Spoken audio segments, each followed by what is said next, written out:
ಉತ್ತರಾಣಿ ಗಿಡವನ್ನ ನಾವು ಹಲವು ಕಡೆಗಳಲ್ಲಿ ನೋಡಿರ್ತೇವೆ. ಇದು ನಾವು ದಾರಿಯಲ್ಲಿ ಪೊದೆಗಳಲ್ಲಿ ಹೆಚ್ಚಾಗಿ ನೋಡಿರ್ತೇವೆ.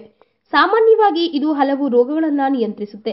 ಜಾಂಡೀಸ್ ನಿವಾರಣೆಗೆ ಇದು ಸೂಕ್ತ ಮನೆಮದ್ದು. ಇನ್ನು ಸರ್ಪ ವಿಷ ನಿವಾರಣೆಗೂ ಇದನ್ನ ಬಳಸಬಹುದು.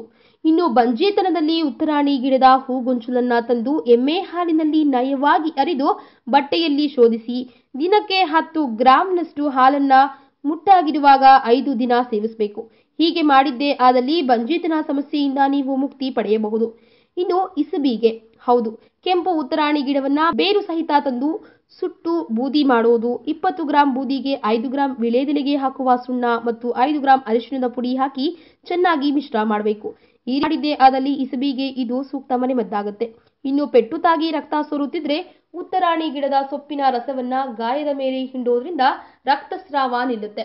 ಹಾಗಾಗಿ ಇದನ್ನು ನಾವು ಕೆಲಸಕ್ಕೆ ಬಾರದ ಗಿಡ ಎಂದು ಇಲ್ಲಿಯವರೆಗೆ ಪರಿಗಣಿಸಿರಬಹುದು. ಆದರೆ ಉತ್ತರಾಣಿ ಗಿಡದಲ್ಲಿ ಅನೇಕ ಔಷಧೀಯ ಗುಣಗಳು ಇವೆ ಎನ್ನುವುದನ್ನ ಇನ್ನು ಮುಂದೆಯಾದರೂ ಕಂಡುಕೊಳ್ಳಿ. ಈ ವಿಡಿಯೋ ಬಗ್ಗೆ ನಿಮ್ಮ ಅನಿಸಿಕೆ ಹಾಗೂ ಅಭಿಪ್ರಾಯಗಳನ್ನು ನಮ್ಮ ಕಮೆಂಟ್ ಬಾಕ್ಸ್ನಲ್ಲಿ ತಿಳಿಸಿ. ಈ ವಿಡಿಯೋನ ಲೈಕ್ ಮಾಡಿ, ಶೇರ್ ಮಾಡಿ ಹಾಗೂ ಮತ್ತಷ್ಟು ಆಹ್ಲಾದಕರ ಮತ್ತು ಆರೋಗ್ಯಕರ ಸುದ್ದಿಗಳಿಗಾಗಿ ನಮ್ಮ ಯೂಟ್ಯೂಬ್ ಚಾನೆಲ್ ಅನ್ನು ತಪ್ಪದೇ ಸಬ್ಸ್ಕ್ರೈಬ್ ಮಾಡಿ.